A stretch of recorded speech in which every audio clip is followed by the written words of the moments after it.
All right. Good morning, everybody. Happy Friday's Eve.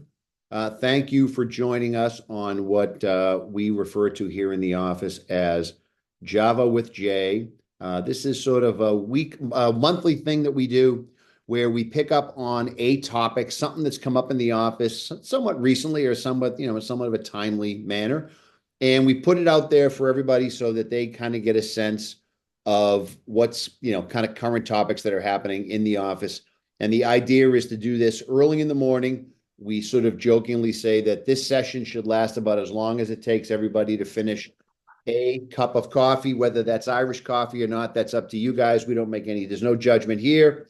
But the idea is it's about a half hour long. We usually wrap up about 10 o'clock and let you get on with your day. So thank you for attending today's session. Today's session is an idea, or springs from an idea that I came up with probably about a month or so ago, a couple of weeks ago. And I was talking to somebody and I said, we were talking about probate. We're always talking about probate. We're always talking about avoiding probate. That's the thing we push a lot here at the office because it's a headache and it's a hassle. And we were joking around with somebody in the office. And I think what we were laughing about was somebody came in with this complete and total collection of documents, bank statements, CDs, this account, that account, timeshares, and we were sort of laughing because as we were going through, this is their own paperwork, as we were going through all of the paperwork, every single thing that they put on the table, there was a story behind it, right? So somebody would say, here's a copy of the deed for the house. We bought this from the Sullivans back in 76. I was driving a Corvette at the time. My wife was working at the Fix-It hair shop around the corner, and we bought the house. And when we bought the house, there was a handshake agreement that he could keep his shed, on my property. Okay, that's fine, right? And so here we are, 30 years later, whoever you bought the house from has long since gone. They might have changed hands a couple of times, might still be owned by the kids, but nobody other than you understands that handshake agreement that lets you, drag your barrels out to Main Street, right? But nobody knows that, but this has been this agreement. And then the next piece of paper was, this is an account. I had it at the St. Mary's Credit Union. And the reason that I had it at the St. Mary's Credit Union was I bought a car that I don't own anymore. The car's been long since gone, but I bought a car and I had to have $1,000 at the credit union so I could get the rate on the car that I wanted, and it saved me $10, right? So every single piece of paper that they were putting on the table, there was a story behind why the accounts and the assets and why things were spread, the way they were. I have this account at Janus. It's the only money I have at Janus because my mother had a Janus account and she dated a guy that used to work at Janus. And so we opened up the account. But other than that, there's no real reason for that to be there. So I came up with this idea and I said, if we could all, in some way, shape, or form, be responsible for having to do our own probate, right? Which you'll never do, right? It's never going to be something you do. But if you had to just go through the exercise of doing your own probate, you might then realize either A, oh my gosh, this is going to be super easy for whoever might get this job because I took all the advice and guidance that Marsden Law gave me, and this is going to be a walk in the park, right? Or, you know what? I now realize, understanding kind of what the probate process looks like, although I think I'm pretty buttoned up, I'm still leaving a bit of a mess behind everybody, right? And so let me tell you kind of what this means. And what I'm going to do at the end of this is I'm going to send everybody, it's in the chat. I have it teed up in the chat. I'm going to send it. And basically, it's our probate intake sheet, okay? It's what we use as an exercise for our clients to kind of go through an inventory for us, the estate that they're going to actually probate, okay? And so they'll come in and they'll say, Jay, here's the intake sheet, mom's information, dad's information, Auntie Joe's information, whoever it is, and then here's all the assets. But don't pay attention in the thing that I'm sending you. Don't pay attention to the part about who's passing away. What I want you to pay attention to is I want you to pay attention to the inventory part of the intake sheet. I want you to pay attention to the inventory part of the intake sheet of the intake sheet, because that's what I'm asking you to do. Basically, what I'm asking you to do when we talk about probating your own estate is I'm asking you to create an inventory of what you own. All right. Now, this means everything.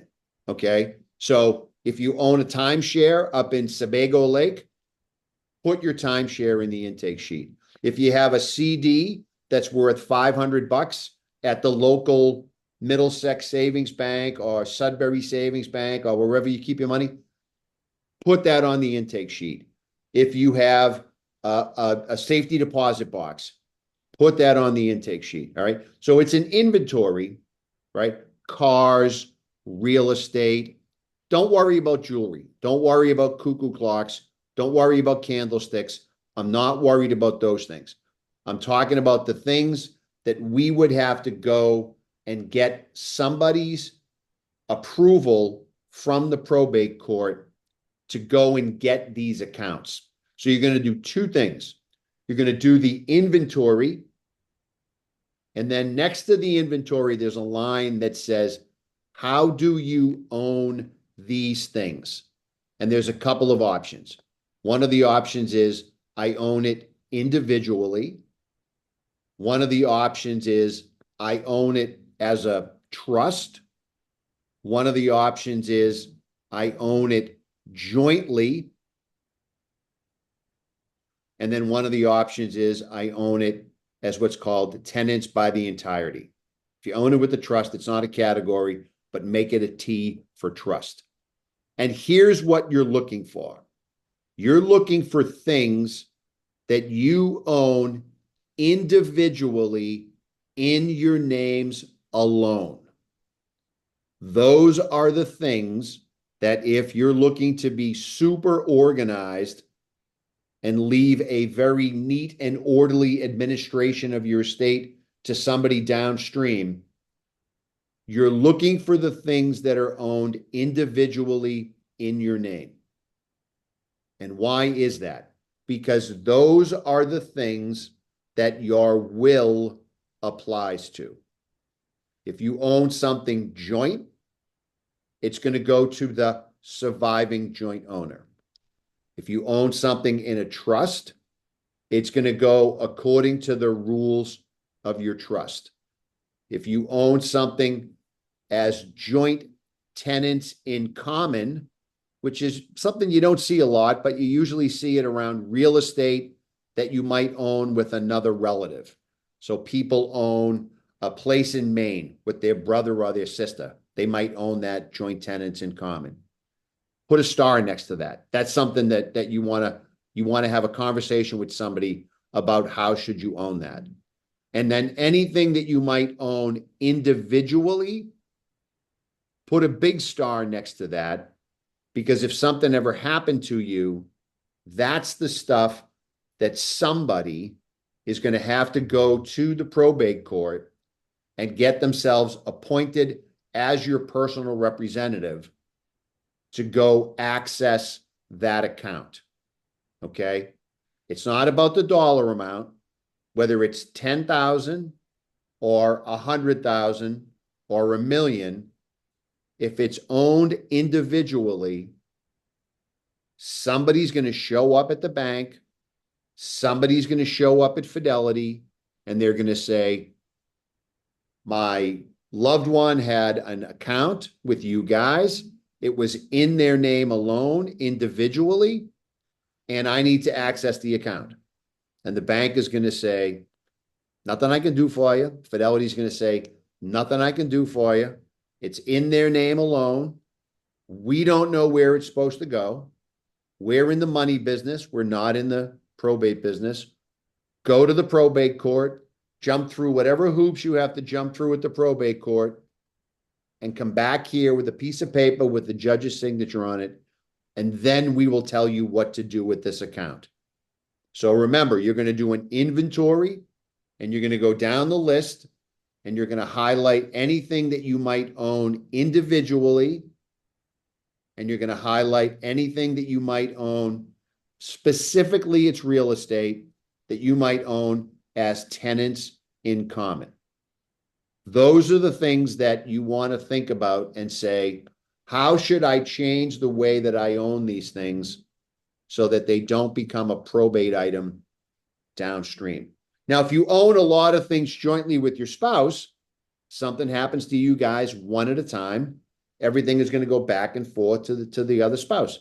There's still going to be paperwork. There's always paperwork, but they're just going to have to take ownership of it by filling out some paperwork at the bank, filling out paperwork at Fidelity.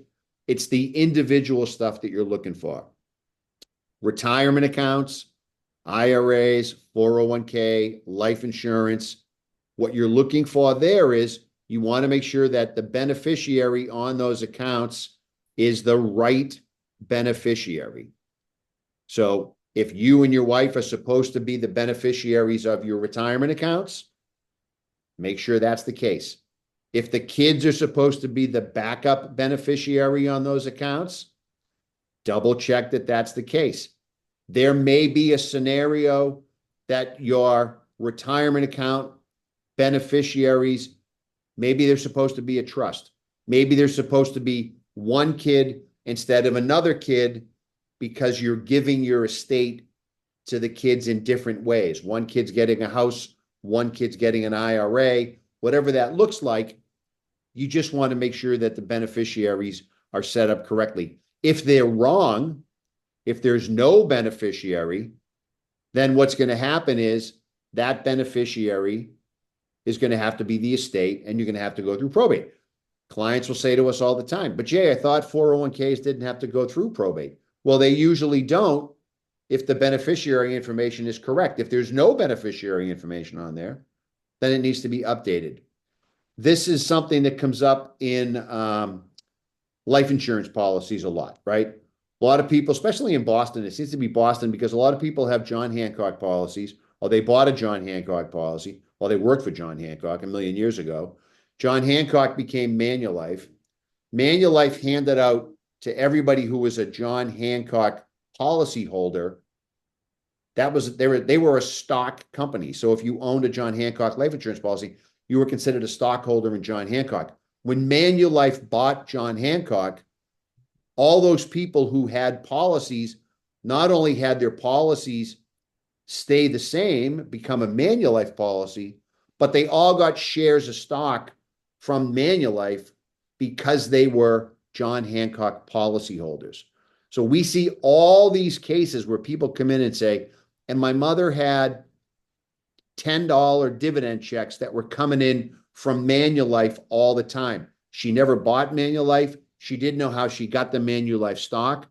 She got it because she owned a John Hancock policy. She didn't have to do anything. They just sent it to her. They probably mailed, if they didn't mail her the certificates in the mail, and these certificates are in an envelope somewhere at the house, then what she did was she got a letter from a company called ComputerShare, which is an online transfer agency that was holding a lot of these stock positions.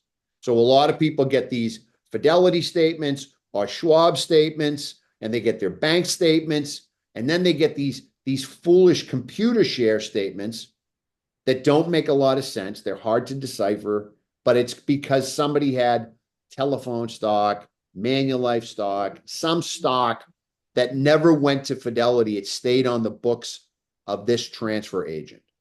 That's something that we chase down as part of probate for people all the time. They're not easy to deal with. They don't have a great web presence like Fidelity and T. Rowe Price and these other companies. The paperwork is a little clunky. So if you have those types of things and they're on your list, on your inventory, those are great items to consolidate either into a Fidelity account or a Merrill Lynch account or in the name of your trust, because those accounts tend to be just enough money to make it worthwhile. This happens all the time, but people come in and they go, Jay, I get 86 shares of Manulife, and we add it up and we say, you know what? That's actually like $4,800, right? We tell people it's enough money for a really nice dinner out or a decent weekend away. It's worth it to chase it down, but it's going to be some work. So the idea is, if any of this stuff shows up on your inventory, then just make sure you go through it and you say to yourself, I need to decide, am I going to keep this and move this? Or some of this stuff is just something where you say to yourself, you know what? I'm just closing this thing out. I've moved jobs, not a lot. I've moved jobs a little bit. And every once in a while, I'll get a piece of paper in the mail, and it might be for an old account that I had at a law firm that I worked at for a hot second 20 years ago. And when those things would come in, I don't have any of them anymore, but when they would come in, I would say, this thing is like $800. I mean, I can either fill out a bunch of paperwork and transfer it and move it, or I can just take the $800. I mean, it's just not enough money to make a difference in terms of a tax issue, but I'm cleaning it up. I'm getting it off the books. It's not something that somebody's going to have to go chase down later. So that's what you're looking for. With your intake sheet, it's really about the inventory. That's the inventory. If you want to go through the other aspects of it just for the experience of it, then that's fine. I just don't want people to get too caught up in sort of the self-examination of their own mortality. This is really just an inventory exercise. Where's your property? Who owns it?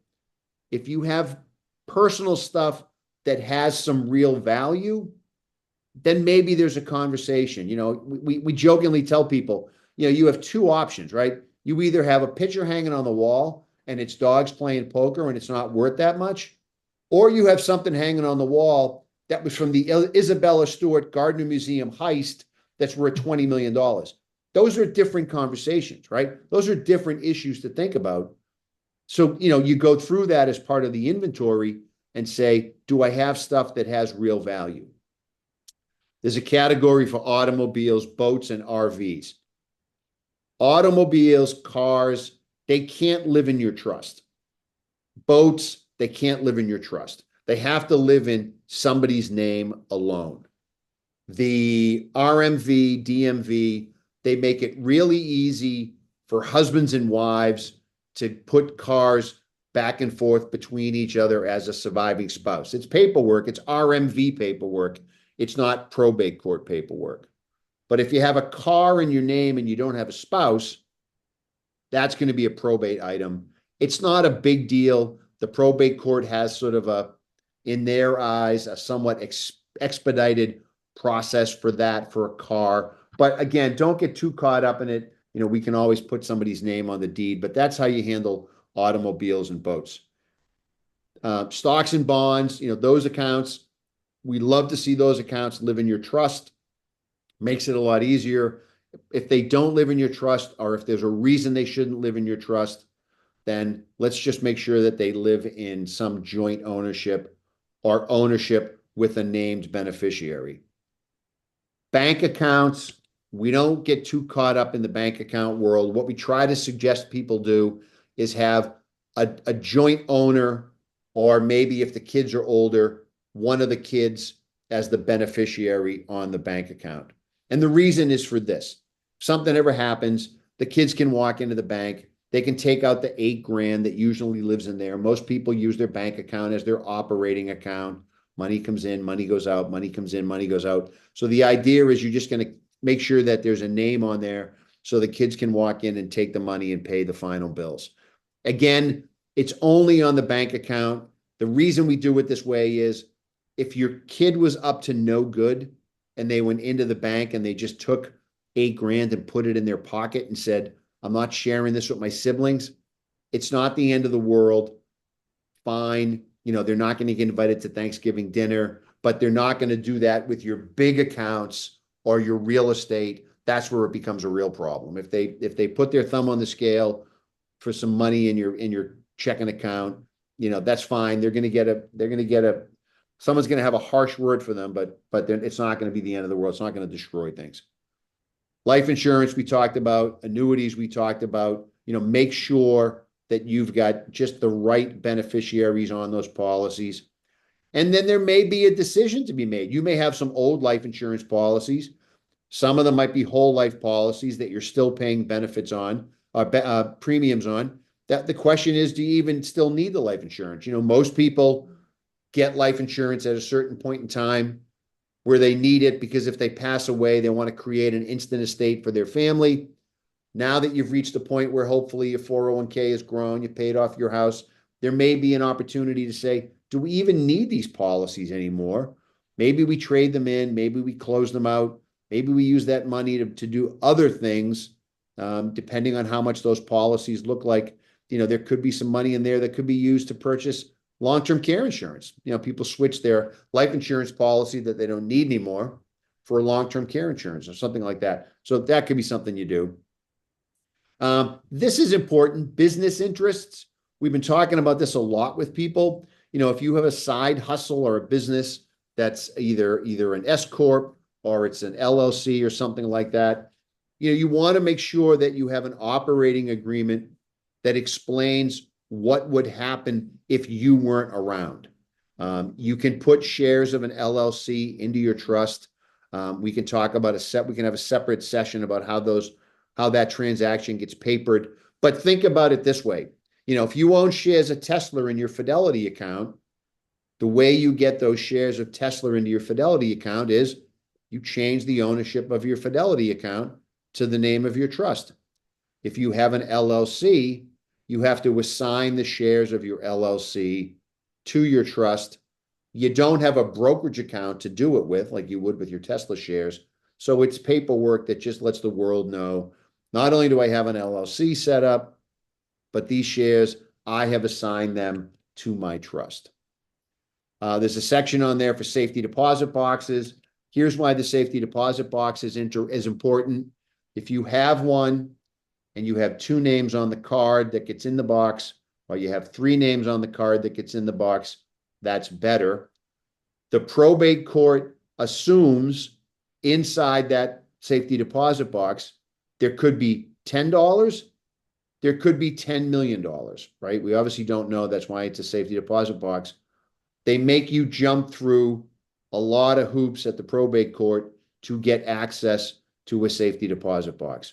That can be a pain in the neck. There could be some things of real value in there. But if it's dust bunnies and that's all that's in there, then it may be an opportunity to say, do we even need a safety deposit box anymore? They're kind of falling a little out of fashion, but I understand why people want them. And so that's, as we kind of close in on the half-hour window here, that's what we're trying to do. We're trying to get people to think about it from a perspective of, I have stuff, but I'm not sure how I own the stuff. That's what drives the probate process. How do I own the things I own? And if they have the beneficiary information on them, if they have the right joint ownership on them, if they live in your trust, it's going to make the estate administration problem go away to a certain extent. And all the things that we're talking about do not involve you giving up any control over these assets. This is just making sure that they're pointed in the right direction in case something was to happen to somebody. So I'm going to close it out there. I'm going to unmute everybody and see if anybody has any questions. I'm happy to answer them. Let me figure it out here. Hey, can you hear me? I can. Yep. Oh, good. It's Jeff. How you doing? Hey, Jeff. You touch base on the trust when it comes to cars. I think I have 2 classic cars that are just in my name alone. And I remember you saying earlier when you did our trust a few years ago that that would have to be a separate entity into the. Well, my wife's giving me a hard time about it, so it's probably a good idea to get her name on it as well. I don't know if it's something I have to go back with the trust with you, or is it? I mean, it's not. It's only registered in my name too as well. I know the registry of motor vehicles can change the Yeah, registration. you would want to you want to get her on the title. That's the first thing to do if that works. And if she wasn't on the title and something happened to you, she would literally go to the RMV and they have a surviving spouse form, some paperwork that transfers the vehicle from the predeceased spouse to the surviving spouse. So she wouldn't have to do anything with the probate court if she wasn't on the title. That would just get handled at the DMV. Okay. So really, there's no reason to even worry about it being in the trust or not being in the trust, correct? Correct. Yep. The reason it doesn't end up in the trust is the insurance companies don't know how to do the underwriting. They don't know Okay. who's driving the car. They can't figure out who's going on. They don't know who, they need to, insurance companies, right? They want to know, who do I blame if something goes wrong, right? And if it's in a Okay. trust, they can't figure it out, right? So they want you to own it in your own name. And so so the state has kind of made that a little easier for you. What Okay. we've seen in the past, unfortunately, sometimes is that if something ever happens to somebody, and I call somebody up and I say, what's going on? Or they call me up and say, mom's taken sick or whatever's happening. And I say to them, first question I always ask, well, what does mom own in her name alone? And they say, nothing. And I go, well, if she owns nothing in her name alone, then you don't have a lot of hoops to jump through. And they go, well, she does have a car. And I might say to somebody, well, we could always use your power of attorney while we have the chance to do that, to add a name to the to the title, and then we didn't even have to. Then we never even have to show up at the registry, right? So if that Okay. opportunity presents itself, that's another way to go. But if we get caught by surprise for the motor vehicles, it's just paperwork. And actually, this is what I do. I tell people, look, if you're in that situation, this is where I'm a big advocate of having sort of local, your local team, right? So a local insurance company, right? Anytime I Right. have to do anything with my insurance company and I use somebody locally, I just call them and ask them to do it. Hey, I need to do this. And I figure this is the price they have to pay for earning whatever that residual is that they get every year when they renew all my policy coverages. So I'm a big fan of having that local presence to be able to say to them, because they do this paperwork all the time, right? To be able to say to Right. them, hey, I need you to kind of take care of this for me. I'll pop in and sign whatever you tell me to sign. I just don't want to go sit in the RMV for 6 hours and try to figure this out. I know So they're a great resource for that. And then the other resource is AAA.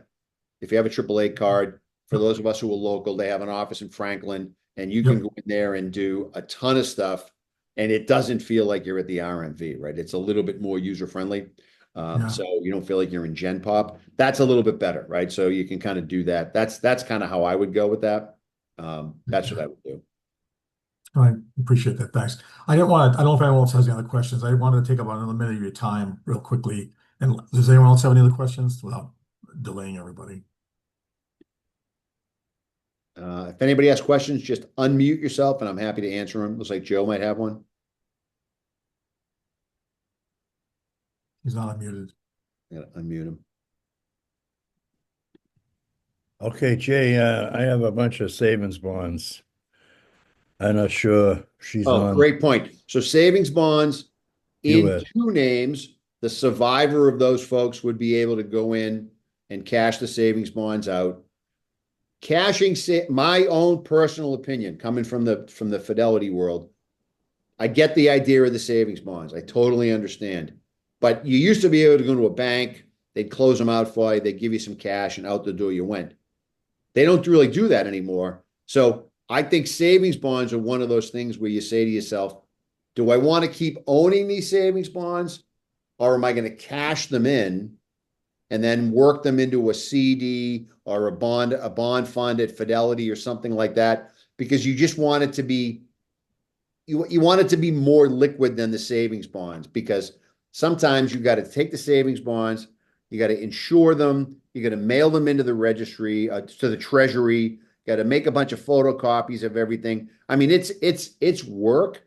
So I just kind of ask everybody, if they're asking me about the savings bonds that they own, I kind of look at them like some of these insurance policies and say, does it even make sense for us to hang on to these as savings bonds, or do we feel like we get a little bit, take the money and run, basically? Do I cash them in, get the money, and then convert them into some other investment vehicle, CDs, things like that, where rates have kind of come around, where the rates are a little bit better everywhere? Savings bonds don't become the outlier. But we had a case with somebody one time, they had like 60 or 70 grand in savings bonds. I mean, the stack was like this. and that had to all get mailed off somewhere. We couldn't just roll into the bank and take care of that. So I think that at some point, the time comes where you say, we're going to wrap these up, because if you don't, all you just need to understand is you could be leaving a headache for not a headache, but you could be leaving some work for somebody downstream. That's all. Okay. All right. Thank you. Yep. Yeah, Jeff.